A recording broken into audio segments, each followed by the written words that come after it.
यहाँ पे हमारे सामने ये सवाल है, हमें z की ये इक्वेशन दी हुई है और हमें इस z का न्यूनतमीकरण करने को कहा गया है इन अवरोधों के अंतर्गत। इसका क्या मतलब है? एक मिनट के लिए पहले हम इन अवरोधों को भूल जाते हैं, सिर्फ इस z पे ध्यान देते हैं। हमें ये सवाल कह रहा है कि z का न्यूनतमीकरण करो, यानी इस z को छोटे से छोटा करो। अब अगर ये अवरोध ना होते तो मैं x और y को कुछ भी डाल के z को जितना मर्जी उतना छोटा कर सकता हूँ। अब z की कोई भी वैल्यू ले लो, मान लो मैं ले लूँ z की वैल्यू -10,000, और फिर आप x की भी कोई वैल्यू ले लो, मान लो 3 ले ली मैंने। अब इसको सॉल्व करके आप y की कोई वैल्यू निकाल सकते हो, जिससे कि हमारा z -10,000 आ जाएगा। तो अगर हमें अवरोध ना दिए हों तो हम z को कितना भी छोटा कर सकते हैं। तो इसीलिए इस सवाल में हमें ये 4 अवरोध दिए हुए हैं और हमें कहा गया है कि अगर ये अवरोध का आपको पालन करना ही करना है, यानी कि अगर हमें इन इक्वेशंस को ध्यान में रखना है और फिर बताना है कि z कितना छोटे से छोटा हो सकता है, तो वो z की वैल्यू क्या होगी। उम्मीद है ये सवाल अब क्लियर है। अब यहाँ पे हमारे अवरोध कह क्या रहे हैं?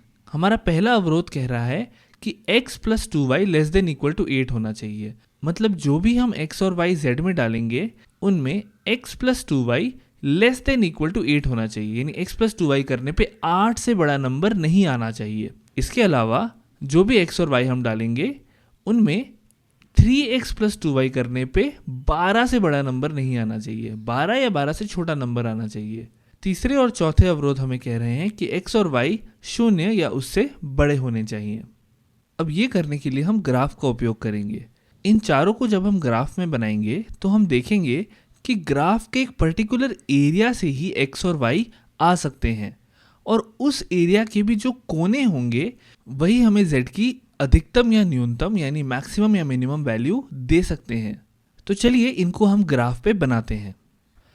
तो ये हमारा ग्राफ है। यहाँ पे हम चारों अवरोधों को यहाँ पे ग्राफ करते हैं। तो पहला अवरोध हमें कह रहा है x + 2y should be <= 8। तो पहले हम x + 2y = 8 के लिए ग्राफ बनाते हैं। x + 2y <= 8 हमें चाहिए, तो पहले x + 2y = 8 का ग्राफ बनाते हैं। अब x + 2y = 8 का ग्राफ बनाने के लिए पहले मैं x को 0 रखता हूँ इस इक्वेशन में और देखता हूँ y हमें क्या मिलेगा। जब x हमारा 0 हो जाएगा तो 2y हमारा 8 हो जाएगा, यानी y हमारा 4 हो जाएगा। यानी इस लाइन का एक पॉइंट होगा 0,4। तो 0 ये हमारा x एक्सिस है, 4, तो एक पॉइंट हमारा यहाँ पे आएगा 0,4। दूसरा पॉइंट इस लाइन के लिए मैं y को 0 रख के निकालता हूँ। अगर मैं y को 0 रखूँ तो x हमारा आएगा यहाँ पे, x + 0 = 8 हो जाएगा, तो x आ जाएगा 8, यानी 8,0 हमारा एक दूसरा पॉइंट है यहाँ पे 8,0। तो इन दोनों को जोड़ के हमें ये लाइन मिल जाएगी। तो ये हो गई हमारी पहली लाइन। अब यहाँ पे x + 2y हमें <= 8 दिया हुआ है। इसका क्या मतलब है? इसका मतलब है हम इस लाइन के ऊपर का कोई भी x और y नहीं चुन सकते। तो जो भी x और y हम लेंगे z में डालने के लिए वो इसके नीचे ही होना चाहिए। अगर हम इस लाइन के ऊपर का कोई भी बिंदु लें तो वो इस इक्वेशन को सेटिस्फाई नहीं करेगा। हम लेके देख सकते हैं। अगर मैं ये बिंदु ले लूँ 0,5, इस लाइन के थोड़ा सा ही ऊपर है, और मैं इसमें डालूँ तो मुझे मिलेगा 0 + 2 × 5 यानी 10, और 10 8 से कम नहीं होता। तो इसीलिए इस लाइन के ऊपर के बिंदु हमें अलाउड नहीं है। तो जो भी हमारे x और y होंगे इस लाइन के नीचे ही होंगे। ये चीज़ हमें पहली अवरोध कह रही है। अब देखते हैं दूसरा अवरोध क्या कह रहा है। दूसरा अवरोध हमें कह रहा है कि 3x + 2y <= 12 होना चाहिए। तो इसके लिए भी लाइन बनाते हैं। 3x + 2y = 12 के लिए पहले लाइन बनाते हैं। अगर मैं इसमें x को 0 रख दूं तो y हमें मिल जाएगा, 2y आ जाएगा 12 के बराबर, तो y हो जाएगा 6।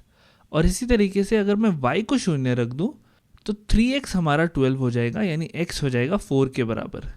तो हमें दो बिंदु फिर से मिल गए। एक मिल गया 0,6, तो 0,6 यानी यहीं पे कहीं पे आएगा 0,6, और दूसरा बिंदु है 4,0, तो ये हमारा दूसरा बिंदु है 4,0। अब इन दोनों को जोड़ के भी लाइन बना लेते हैं अपनी। अब हमारी इक्वेशन थी 3x plus 2y less than equal to 12, यानी कि फिर से वही बात है कि हम x और y की उन्हीं वैल्यू को चुन सकते हैं जो कि इस लाइन के नीचे हो। इस लाइन के इधर वाले अगर हम कोई भी बिंदु ले ले तो 3x प्लस 2y 12 से बड़े आ जाएंगे। हम लेके देखें, चलिए इस बिंदु को ले लेते हैं। ये बिंदु है 6,0, यानी x को हमें 6 लेना है। तो x अगर 6 हो गया तो 3 इंटू 6 18 हो जाएगा, जो कि 12 से छोटा नहीं है।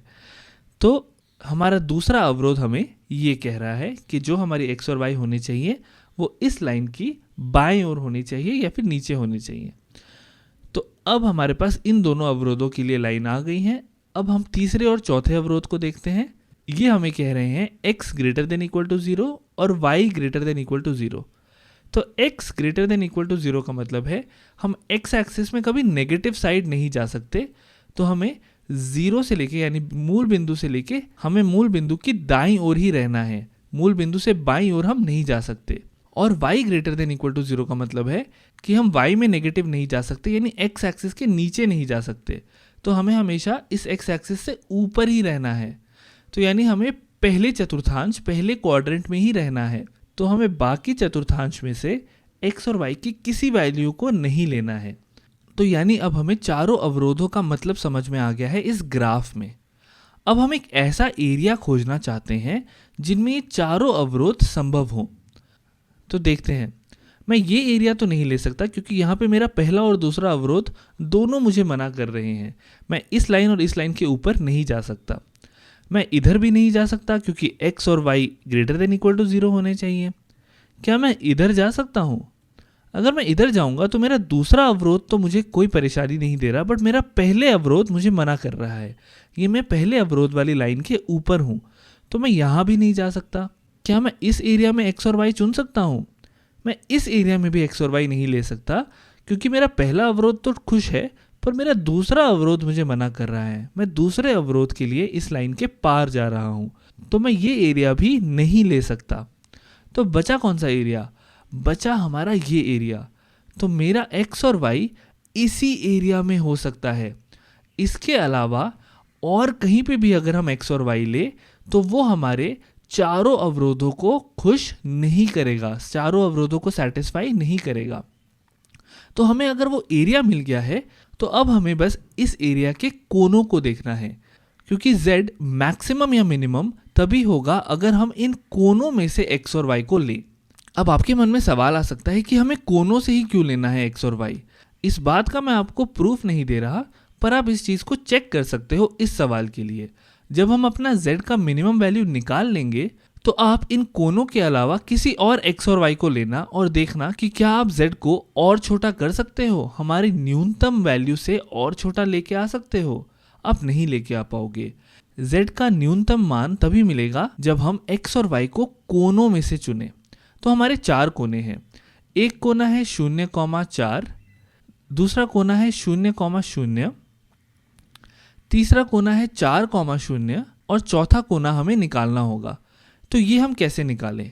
ये कोना वो बिंदु है जहाँ पे हमारे पहले अवरोध वाली लाइन और दूसरे अवरोध वाली लाइन मिल रहे हैं, यानी कि यहाँ पे x plus 2y equal to 8 है और यहाँ पे 3x plus 2y equal to 12 है, क्योंकि यही हमारी पहली अवरोध वाली लाइन थी और ये हमारी दूसरे अवरोध वाली लाइन थी। यानी कि अगर मैं इन दोनों को सॉल्व करके x और y की वैल्यू निकालूं तो मुझे ये बिंदु पता चल जाएगा। तो चलिए करते हैं। मैं इसको सब्ट्रैक्ट कर देता हूँ। इसको सब्ट्रैक्ट करने पे मुझे मिलेगा -2x इज इक्वल टू -4, यानी x आ गया हमारा 2। और अगर x 2 आ गया तो यहाँ पे इस x को मैं इन दोनों में से किसी भी इक्वेशन में रख के y निकाल सकता हूँ। तो अगर मैं पहली इक्वेशन में रख दूँ तो मुझे मिलेगा 2 + 2y इक्वल्स टू 8, यानी कि 2y हो जाएगा 6, तो y हो गया 3। यानी कि ये बिंदु है 2,3, x हमारा 2 है और y हमारा 3 है यहाँ पे। तो अब हमें चारों कोने मिल गए हैं। ये चारों हमारी x और y की वैल्यूज़ हैं जिनमें हमें z की वैल्यू निकालनी है और हमें देखना है कि z न्यूनतम कहाँ पे है। तो चलिए करते हैं। z का हमारा फॉर्मूला क्या था? z का फॉर्मूला था -3x + 4y। तो इन चारों के लिए -3x + 4y निकालते हैं। x हमारा यहाँ पे शून्य है तो 4y यहाँ पे हो जाएगा 16, यहाँ पे दोनों ही शून्य है तो z शून्य हो जाएगा, यहाँ पे x 4 है और y शून्य है तो ये हो जाएगा -12, -3 इंटू 4 हो जाएगा -12 प्लस शून्य, और यहाँ पे 2 और 3 को अगर हम डालें तो हमें मिलेगा -3 इंटू 2 प्लस 4 इंटू 3 यानी कि 12 माइनस 6 यानी 6 मिलेगा।